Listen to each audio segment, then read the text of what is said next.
네, 안녕하십니까. 세금 전문 닥터북, 저는 닥터 코치 용입니다.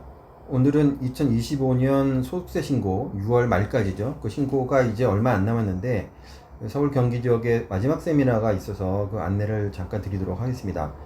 잘 아시겠지만 저희는 매년 이제 소득세 신고 시즌이 되면 이렇게 누락경비를 점검을 합니다. 누락경비라고 하면은 이제 뒤에 설명을 드리겠지만 원장님께서 사용하신 지출 내역이라든가 이런 부분들이 혹시 빠져있지는 않을까, 그런 부분 때문에 전건을 다 비교하는 점검 서비스를 합니다. 물론 또 시간도 많이 걸리고 또 그 로직도 굉장히 복잡하긴 하지만, 사실상 오늘 제가 강조드리고 싶은 말씀은 그런 식으로 전건을 보지 않으면 이 누락 경비를 찾아낼 수가 없다는 겁니다. 그래서 작년에 저희가 3,700만 원 정도가 입증이 됐다는데, 이 입증의 기준은 저희가 누락 경비 리포트를 하고 그다음에 담당 세무사님이 컨펌을 한 그 내용이 3,700만 원 정도였고요. 당사 기준입니다.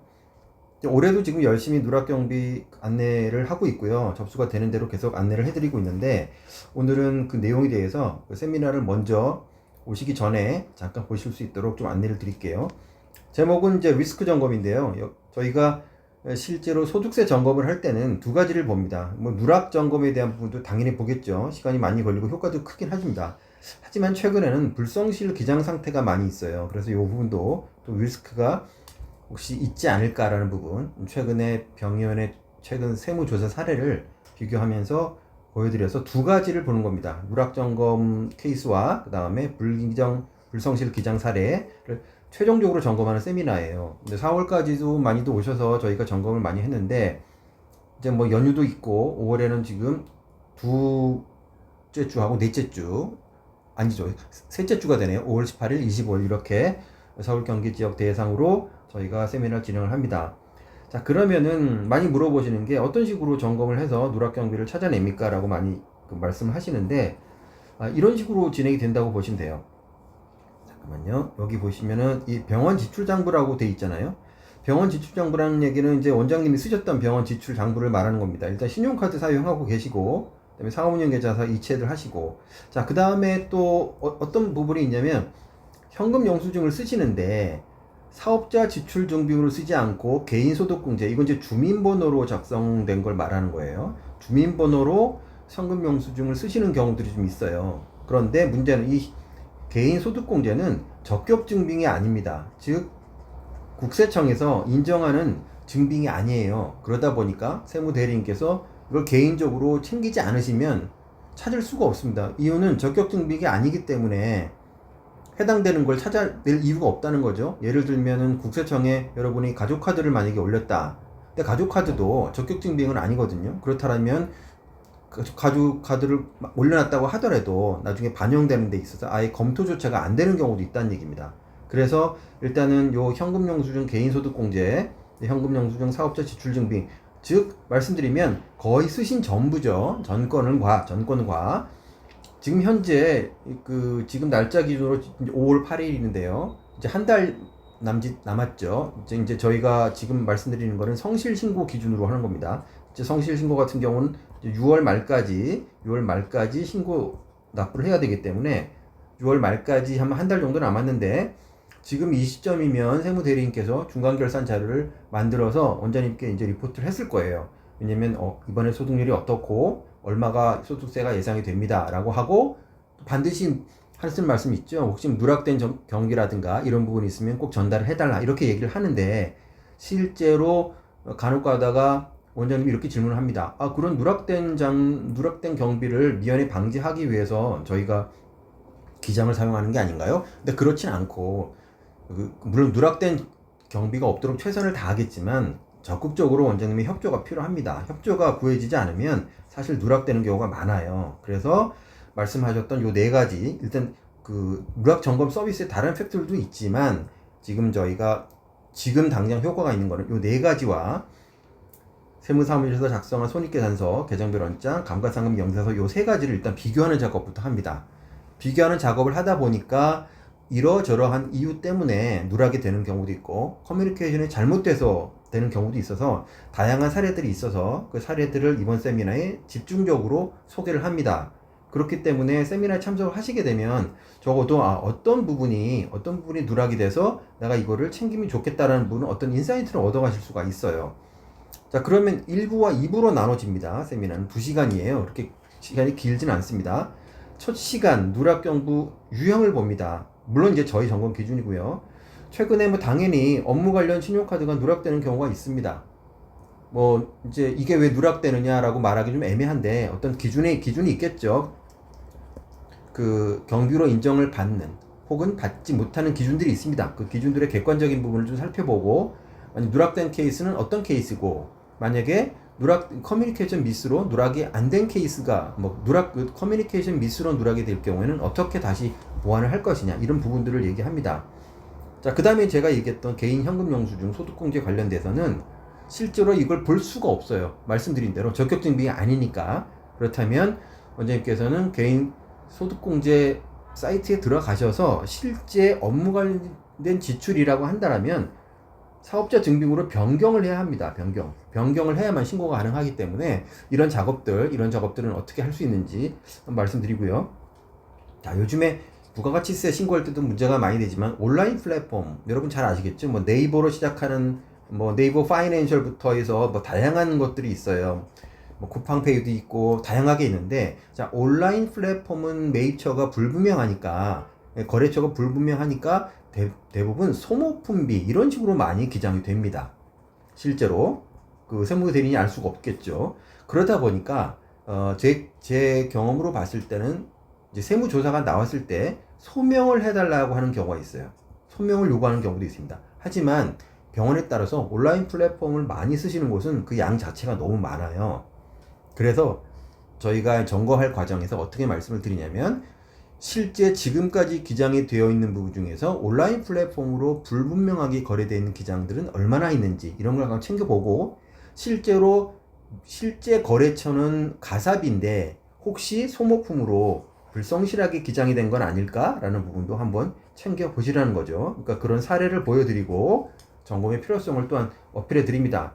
자, 그 다음에 네 번째, 학회비라든가 유튜브 광고 촬영이라든가 이런 부분은 당연히 업무에 관련된 부분인데, 원장님께서 특별하게 말씀을 안 하시거나 제대로 정리를 안 해주시면 기본적인 선입관으로 다 제외되는 케이스가 많아요. 뭐 학회 같은 경우는 학회비에 관련된 어떤 신청, 어드미션 받을 때 그 자료라든가 아니면 실제 가셨을 때 어떤 활동을 하는 게 사진이라든가 이런 것들 없이 그냥 해외 플라이트만 신고를 한다? 그러면 세무대리인 입장에서는 애매하겠죠. 그냥 여행 갔다 오실 수도 있는 거니까 그런 부분 좀 챙길 수 있도록 사례를 보여드리고요.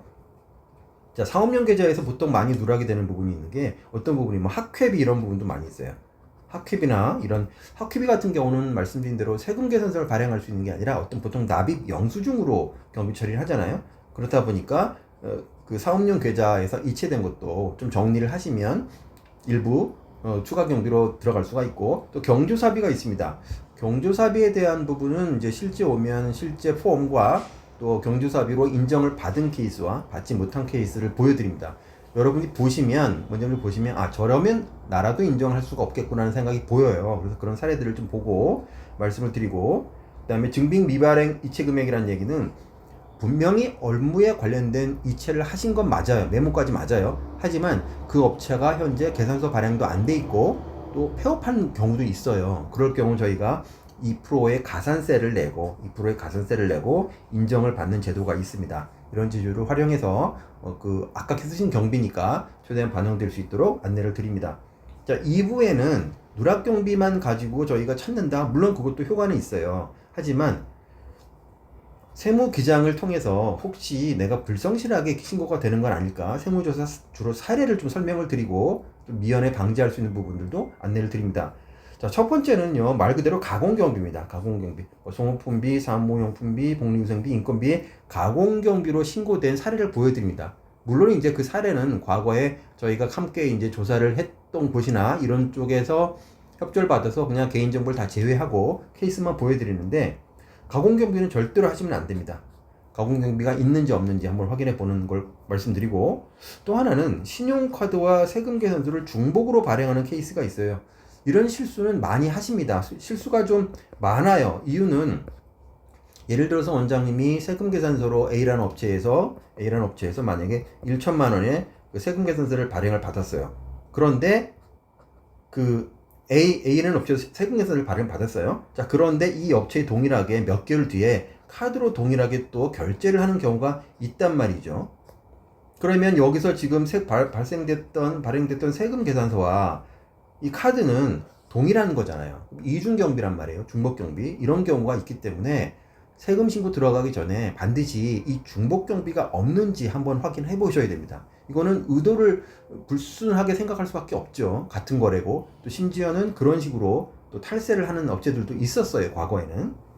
자, 온라인 플랫폼 똑같은 얘기죠. 온라인 플랫폼에서 소모품으로 신고가 됐는데 알고 봤더니, 내역을 찾아봤더니 가사용품이었다. 그러면 이런 플랫폼은 신고 안 하는 게 낫겠죠. 자, 그 다음에 이제 상품권과 경조사비 무작위로 집어넣는 거 아닙니다. 어떤 분들은 과다하게 상품권을 사용하시기도 하고, 경조사비도 또 뭐 도움을 받아서 굉장히 많이 넣는 분들도 있는데, 자, 이거는 이제 사례를 보여드려요. 사례를 보여드리고 어떤 원장님께서 판단하실 수 있도록 안내를 드립니다. 자, MSO 병원 같은 경우 요즘 MSO 많이 하시죠.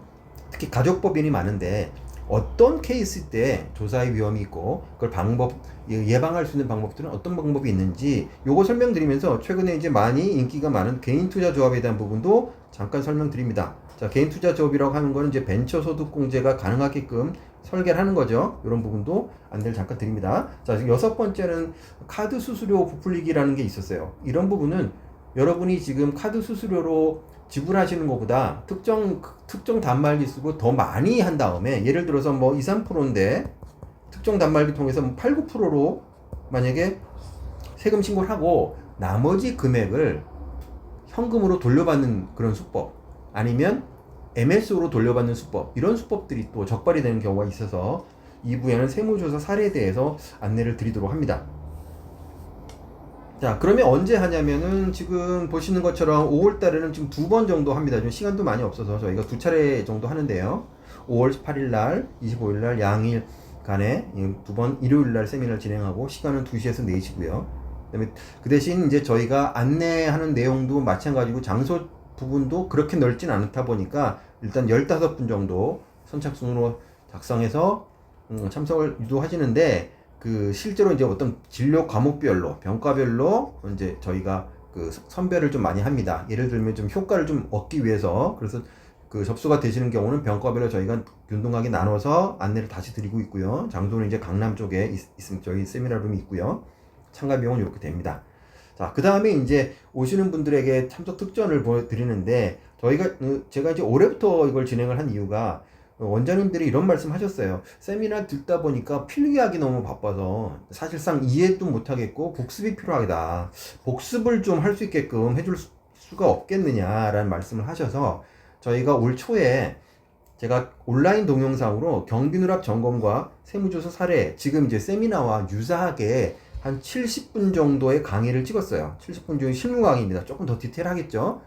그래서 그 실무 강의를 오시는 분들에게는 이제 무료 쿠폰을 드립니다. 무료 쿠폰을 드리면 그 무료 쿠폰을 가지고 이제 복습을 물론 이제 제한이 있죠. 기간은 뭐 마냥 드릴 수는 없는 거고, 이 동영상은요, 저희가 이제 유료로 판매하고 있는 동영상이에요. 그 동영상을 참석하시는 분들에겐 이제 기간 2달 신고 점검할 때까지 충분할 수 있도록 저희가 오픈해 드리니까 보시면 되고, 또 하나는 제가 개발한 닥터북이 올해 이제 신버전이 나옵니다. 신버전이 이제 2025년 버전이 조금 바뀌어서 나오는데, 신버전 이벤트도 겸사겸사 해서 저희가 간편 점검, 지금 앞에 말씀드렸던 이제 간편 점검이 있고 이제 무료 점검이 있는데, 무료 점검은 정말 무료로 할 수 있는 체크리스트 정도만 드리는 거고, 간편 점검은 조금 더 상세하게 어느 정도 근데 세무 리스크나 또 아니면 누락 경비 전체적인 판단 정도는 하실 수 있을 정도의 서비스니까 그 서비스를 저희가 무상으로 제공을 합니다. 이게 굉장히 유리한 조건이니까 그 원장님들 바쁘시겠지만 일요일날 오셔서 참석하시면 또 많은 정보를 얻어가실 수 있을 것 같아요. 자, 그 다음에 이제 그러면 오시기 전에 이 업체가 어떤 업체인지 또 이 닥터북이 어떤 서비스인지 궁금하시면 잠깐 둘러보실 수가 있어요. 네이버 블로그에 보시면 저희가 운영하고 있는 세금 잡는 닥터북이라는 블로그가 있습니다. 이 블로그는 정기적으로 조사 사례라든가 절세 전략에 대해서 그리고 원장님들에게 유용한 정보들을 계속 공유하고 있고요.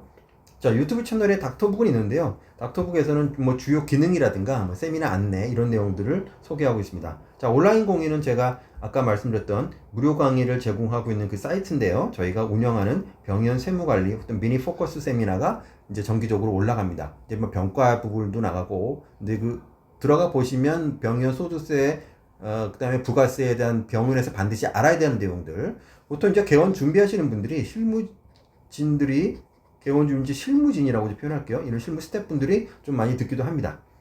자, 그다음에 이제 저희 제가 2012년에 이제 만든 텍스앤소프트라는 회사에 기본적인 홈페이지하고 서비스가 있으니까, 만약에 이게 어떤 거냐, 어떤 건지 미리 좀 알고 싶다라고 하면 보시면 되겠고, 그리고 저희 쪽에 연락을 주시면 저희가 저희 서비스 랜딩 페이지가 있어요. 별도로 랜딩 페이지를 저희가 만들어 놨는데, 이제 어떻게 동영상 상에서는 올라가 있진 않아서 필요하신 분들 연락을 주시면 저희 서비스를 한 번에 보실 수 있는, 전체적으로 오버뷰 할 수 있는 랜딩 페이지를 드립니다. 그럼 보시고 나서 무료 체험도 점검하시면 되겠고요.